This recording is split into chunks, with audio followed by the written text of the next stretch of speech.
샬롬 샬롬 샬롬 샬롬 샬롬.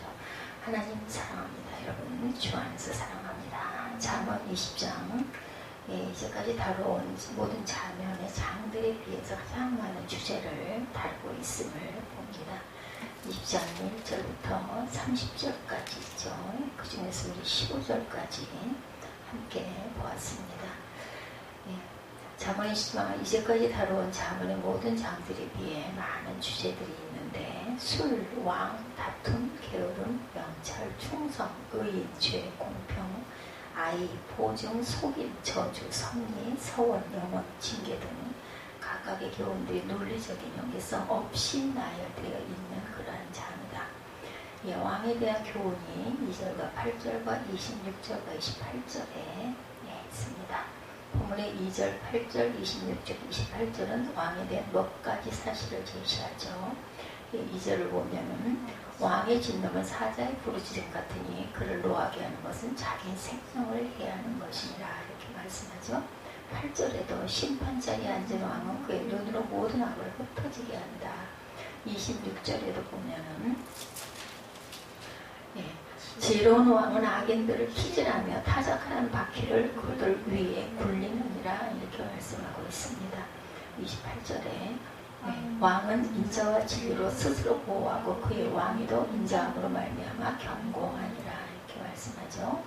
왕은 지상에 있는 하나님의 대리자로서 그의 모든 말과 행동은 하나님을 대변하는 것으로 여겨졌어요. 인자와 진리가 그의 보좌를 세워 가야 한다. 사랑과 공의로 받고 부를 수 있는 이 두 가지 특성은 왕이 나라를 다스리는 데 있어서 조화롭게 사용해야 할 중요한 특성이라고 얘기하죠. 인자와 진리. 특별히 왕은 하나님의 지혜를 가지고 선과 악을 분별하며 악인을 형벌할 줄도 알아야 되겠다. 그래서 누가 그랬어요? 솔로몬 왕이 지혜를 주시옵소서. 이 백성을 제가 다스려야 합니다. 그리고 지혜를 구했어요.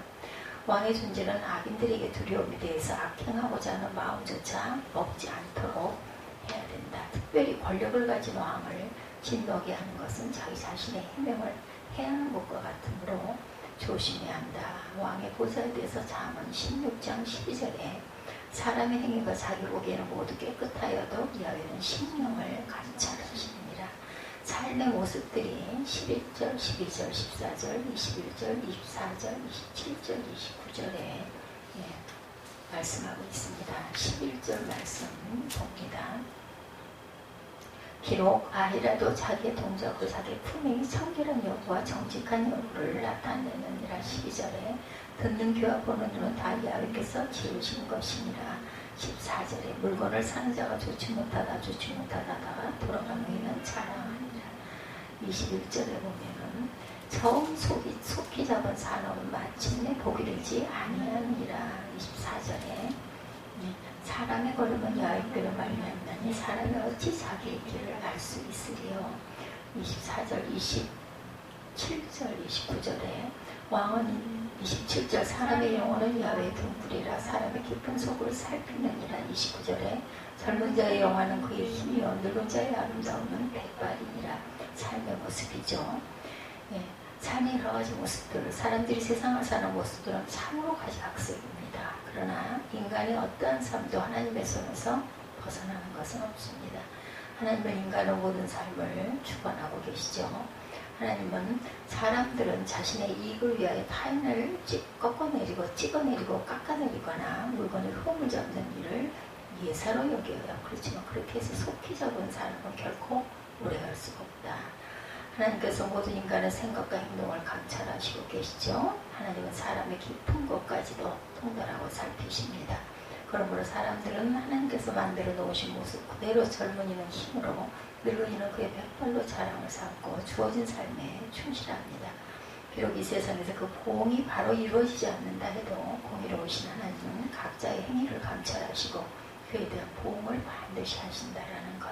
모든 것을 주장하셔야 하나님. 마태복음 10장 29절에 참새 2마리가 한 아사리온에 팔리지 않느냐. 그러나 너희 아버지께서 허락하지 아니하시면 그 하나도 땅에 떨어지지 아니하리라. 속여서 재물을 모읍니다. 잠언 21장 6절에 보면 속이는 말로 재물을 모으는 것은 죽음을 구하는 것이라고 불려나는 안개이라 말씀하고 있습니다. 부정적인 교훈들에 대해서 말씀하죠. 악한 행동 1절 그리고 3절 4절 9절 10절입니다. 1절 보죠. 포도주는 거만하게 하는 것이요 독주는 떠들게 하는 것이라 이미 미혹되는 자마다 지혜가 없느니라. 3절 말씀에 다툼을 멀리하는 것이 사람에게 영광이거든 미련한 자마다 다툼을 일으킨다. 4절에 게으른 자는 가을에 밭갈지 아니하나니 그러므로 거둘 때는 구걸하지 뭐라도 얻지 못하리라고 말씀합니다. 그러니까 9절과 10절이죠. 내가 내 마음을 정하게 하였다. 내 죄를 깨끗하게 할 자가 누구냐. 한결같지 않은 저울 주와 한결같지 않은 되는 다 여호와께서 미워하신다. 부정적인 교훈들이죠. 16, 7절입니다. 타인을 위하여 보증을 선자의 몸을 취하라. 외인들을 위하여 보증 선자는 그의 몸을 볼루머 잡을지니라 말씀합니다. 17절에 속이고 취하는 식물은 사람에게 맛이 좋은 듯하나 후에는 그의 입에 모래가 가득하게 되니라. 20절 말씀에 자기의 아비나 어미를 저주하는 자는 그의 등불이 흑암 중에 꺼짐을 당하리라. 23절에 한결같지 않은 저울주는 여호와께서 미워하는 것이요 속이는 저울은 좋지 못한 것이라. 25절 말씀 함부로 이 물건이 거룩하다여 서운하고 그 후에 살피면 그것이 그 사람에게 덫이 된다. 이렇게 말씀하고 있습니다.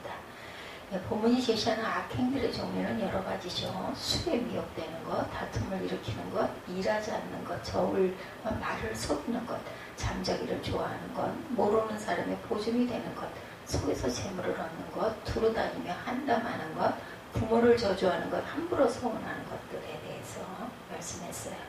본문 9절에 이런 모든 죄악과 악행들은 모두 모아서 범죄하지 않는 사람은 하나도 없다고 말합니다. 하나님을 떠난 인간, 죄인인 인간이 행할 수 있는 일이나 기껏해야 이전 범죄 행위밖에 없어요. 죄인들에게는 자연스레 죄된 행동이 나온다라는 것. 범죄하지 않은 사람은 없다. 열왕기상 8장 46절입니다. 범죄하지 않는 사람이 없사오니 그들이 주께 범죄함으로 주께서 그들에게 진노하사 그들을 적국에게 넘기심에 적국이 그들을 사로잡아 원군을 막론하고 적국의 땅으로 끌어간 후에 이렇게 말씀하죠. 선을 행하는 자가 하나도 없다. 시편 13편 3절입니다. 다 치우쳐 함께 더러운 자가 되고 선을 행하는 자가 없으니 하나도 없도다. 그래서 그 결과 어떻게 돼요? 악인들의 이러한 악행들과 더불어 그들이 가져오는 결과에 대해서도 분명하게 말씀합니다. 무엇보다 하나님은 이들의 악행을 미워하신다라는 거죠. 그래서 그들의 악은 스스로를 걸려들게 하는 그물이 되어서 그 몸이 볼모로 잡히게 된다. 그는 빈궁해져서 먹을 것을 구걸해도 얻을 수 없고 그 입에는 모래가 가득하다. 결국 그는 멸망과 어두움 가운데 빨려 들어가 버린다. 하나님은 악인의 악을 바로 징벌하기도 하시지만 그대로 내버려 두셔서 계속 악을 쌓아 마침내 영벌에 이르게 합니다. 그렇기 때문에 고난이 오는 게 어찌 보면 하나님의 간섭하심이죠. 깨닫게 하시려고. 그러므로 아직 하나님이 징계하시고 꾸짖으시는 때는 그래도 소망이 있는 때라는 것을 우리가 알아야 합니다. 보응에 대해서 잠언 24장 12절입니다. 내가 말하기를 나는 그것을 알지 못하였노라 할지라도 마음을 저울질하시는 이가 어찌 통찰하지 아니하시겠으며 내 영혼을 지키시는 이가 어찌 알지 못하시겠느냐. 그가 각 사람의 행대로 보응하시리라.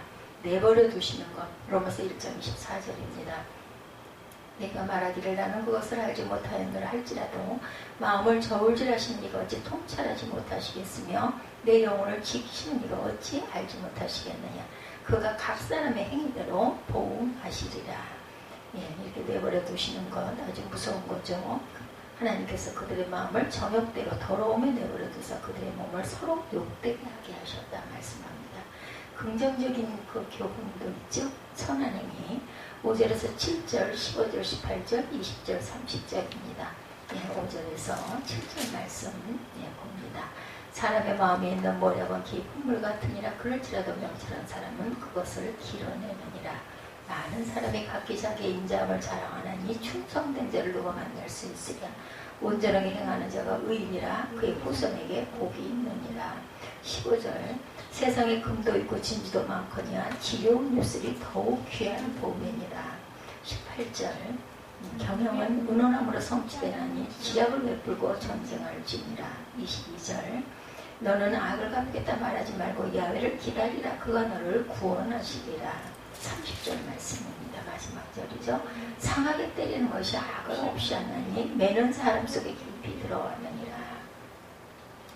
선하고 지혜로운 이들과 그 결과에 대해서 교훈하죠. 선과 지혜는 관계가 없어 보이기는 하지만 성경은 선한 자와 지혜로운 자를 거의 동일시합니다. 본문이 제시하는 선하고 지혜로운 행위는 다음과 같죠. 사람의 마음속에 있는 모략을 키워내는 명철, 충성, 완전히 행하는 것, 지혜로운 입술, 의논함으로 경영을 성취하는 것, 악을 갚겠다 하지 않고 하나님을 기다리는 것, 상하게 매로 때리는 것, 이와 같은 행위들은 세상적인 사고나 행동 방식에 비추어 보아 어리석고 시대에 뒤떨어져 보일 수 있지만 하나님의 백성은 시대의 흐름을 따르는 자들이 아니라 하나님의 말씀을 따르는 자들이라는 것. 그는 다수를 따라 악을 행치 않는 사람이고 하나님의 원하시는 것을 선택하는 용기를 가진 사람들입니다. 하나님께 원수를 맡깁니다. 로마서 12장 19절에 내 사랑하는 자들아 너희가 친히 원수를 갚지 말고 하나님의 진노하시며 맡기라. 기록되었을 때 원수 갚는 것이 내게 있으니 내가 갚으리라고 주께서 말씀하십니다. 다수를 따라 악행하지 않습니다. 출애굽기 23장 2절에 보면 다수를 따라 악을 행하지 말며 송사의 다수를 따라 부당한 증언을 하지 말아라.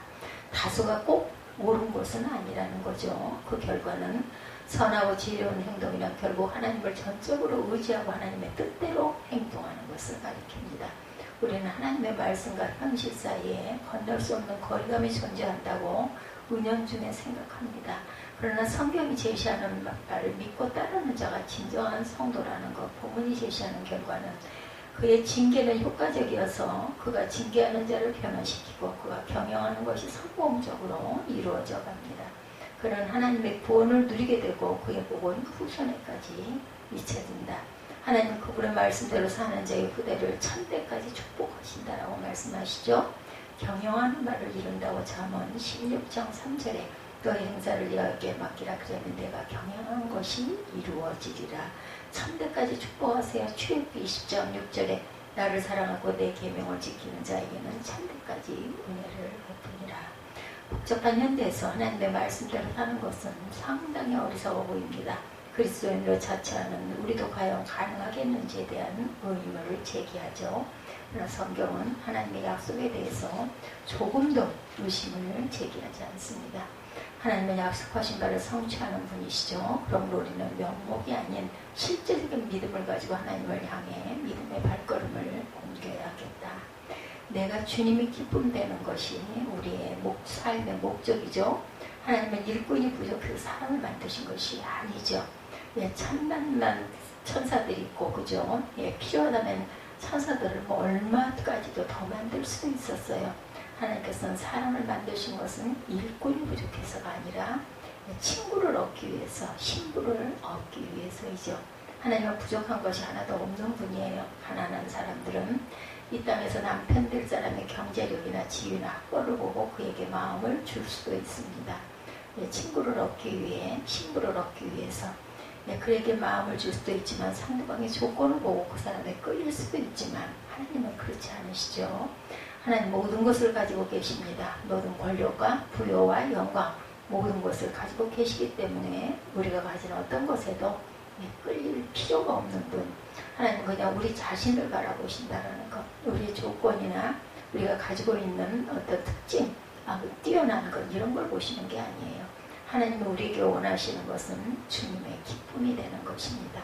우리가 비전을 가지고 큰 일을 행하는 것보다 1000배나 중요한 것이 바로 주님의 기쁨입니다. 얼마나 하나님을 사랑하는지. 우리 자녀들 마찬가지죠.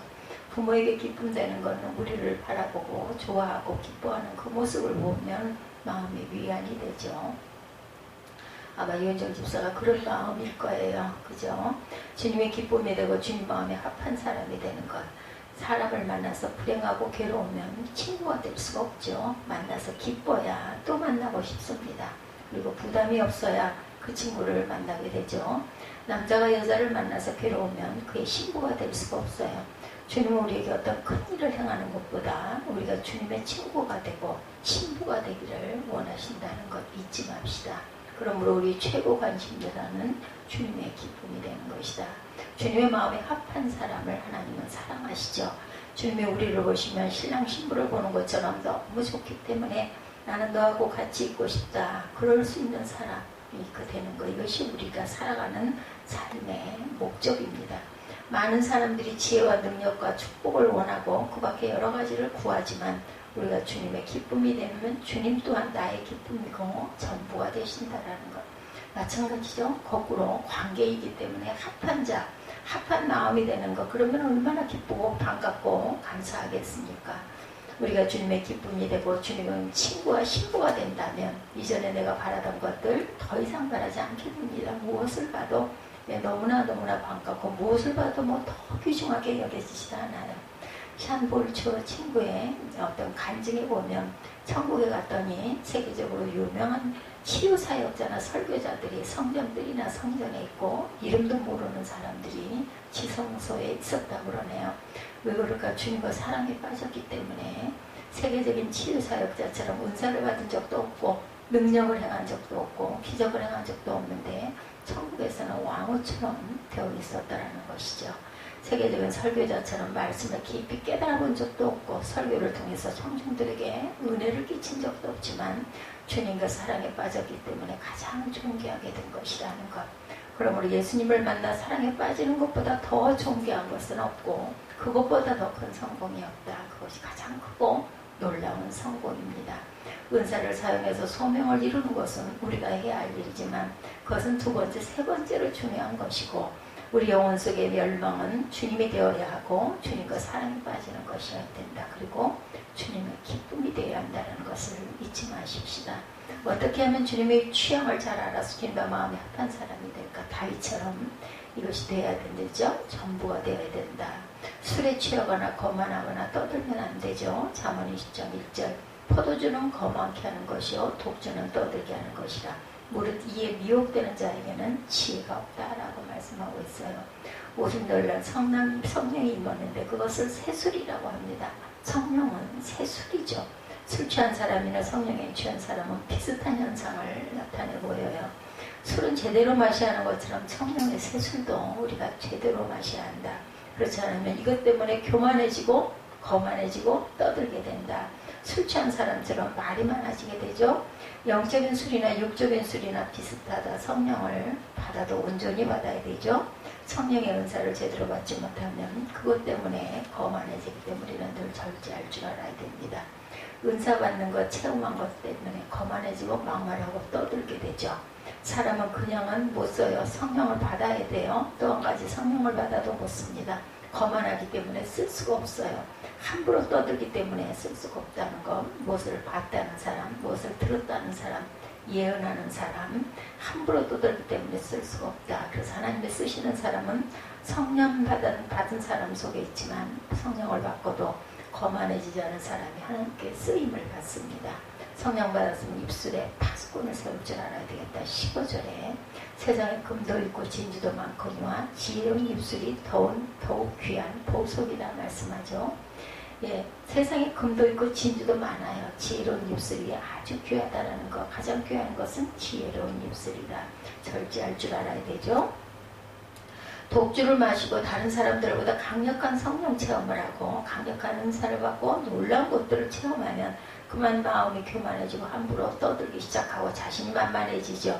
특별히 성령의 역사를 강하게 체험했던 사람들이 특별한 계시의 영들과 예언의 영들이 강하게 임했던 사람들이 말 그대로 술 취한 사람들이 아나 무인으로 떠드는 것처럼 점쟁이가 점보러 온 사람에게 욕하고 반말하는 것 같이 무리하게 행하는 사람들이 많다. 절대로 이래서는 안 되죠. 성령을 받고 더욱 겸손해지기를 바랍니다. 단순히 기름 부음을 은사 받는 것을 원할 것이 아니라 겸손해지는 데 초점을 맞추고 날로 더 겸손하게 하나님께 머리를 숙일 줄 아는 그러한 성령 지혜를 받아야 한다는 거죠. 그리고 지혜로워야 된다는 거예요. 은혜가 많아도 지혜가 없으면 쓸 수가 없죠. 능력과 은사는 많은데 좌충우돌할 수가 있다. 문제이고 골치입니다. 지혜가 있어야 됩니다. 다윗은 골리앗만 쳐서 넘어뜨린 것이 아니죠. 지혜가 있어서 어디로 가든지 지혜롭게 행했던 사람, 지혜가 있어서 하나님의 높이 들어서 귀하게 쓸 수 있다는 것. 은사의 능력만 가지고는 쓸 수 없고 지혜를 구하여 받고 지혜로운 자가 되십시다.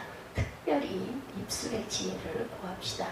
22장 1절에 많은 재물보다 명예를 택할 것이요 은이나 금보다 은총을 더욱 택할 것입니다. 말씀하십니다. 진짜 명예는 내가 너를 알아주는 것이다. 세상 사람들이 알아주는 것은 다 헛된 거죠. 하나님이 우리를 알아주시는 것만이 큰 명예라는 것, 천국에서 큰 자가 되는 것이라는 것, 많은 재물은 큰 교회, 큰 역사, 놀라운 은사가 될 수 있습니다. 내가 너에게 원하노니 많은 재물보다 명예를 택해라. 겸손한 자, 낮아진 자, 섬기는 자가 되므로 많은 재물보다 명예를 택해야 되겠죠. 돈이나 지식은 독이에요. 돈이나 지식이 많은 사람을 보면 못되거나 교만한 사람이 많습니다. 그 사람이 원래 그런 것이 아니라 돈과 지식이 많다 보니 그렇게 되죠. 근데 돈과 지식이 많은데도 전혀 없는 것 같이 순박하고 진실한 사람이 있어요. 그것을 이용할 뿐 전혀 해를 받지 않는 사람이 소수이지만 있습니다. 겸손한 사람들이 바로 그런 사람들이죠. 무엇이든지 우리를 자극할 수 있고 우리를 교만하게 만들 수 있어요. 돈이나 지식이나 지위나 명예나 성공 모든 것이 우리를 자극하고 교만하게 합니다. 그것이 복이지만 그것을 통해서 교만해지면 성령을 받은 것까지 복이 되지 않는다라는 것. 겸손한 자가 되어 하나님께서 주시는 복이 돈, 지식, 명예, 은사, 능력, 성공이 독이 되지 않도록 복이 되도록 우리가 잘 지닐 줄 알아야 되겠다. 돈도 잘 지내야 되죠. 명예도 마찬가지입니다. 은사나 능력은 더더군다나 20장 11절은 비록 아이라도 그 동작으로 자기의 품의 영을 청결하며 정직한 여부를 나타내느니라. 사람은 꾸미려고 해도 꾸밀 수가 없죠. 세상 사람들은 외모를 보기 때문에 사람들 앞에서 꾸밀 수가 있어요. 그러나 하나님은 중심을 보시고 다 아시죠. 하나님 앞에서는 아무리 꾸며도 꾸밀 수가 없습니다. 내 영의 실체가 하나님 앞에는 그대로 드러나죠. 이사야 11장 3절에 예수님은 보는 대로 귀에 들리는 대로 판단하지 않으신다고 말씀하세요. 이스라엘 백성들은 눈에 보는 대로 귀에 들리는 대로 판단해서 랍비들과 서기관들을 존경했어요.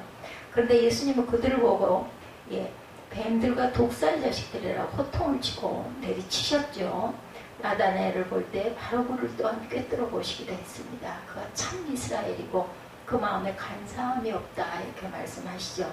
근데 우리도 예수님처럼 될 수 있다는 것, 성령 충만할수록 영의 사람이 될수록 보는 대로 들리는 대로 판단하지 않고 그 사람의 영의 실체를 느낄 수 있고 볼 수 있게 된다는 것. 우리의 살 길은 꾸미는 것이 아니라 변화되는 것이라는 것. 우리가 예수님의 신부가 되는 것은 변화되는 것 외에는 방법이 없습니다. 다 벌거벗고 살고 있어요. 꾸미려고 하는 것은 외식의 출발점이죠. 꾸미려고 하지 말고 변화되기를, 달라지기를, 은혜 받고 새로워지기를 원해야 한다는 것. 그렇게 새롭게 변화돼서 예수님의 신부가 되시기를, 주님의 기쁨이 되시기를 주님의 이름으로 축복합니다. 시편 149편 1절에서 5절 그리고 9절 한번 함께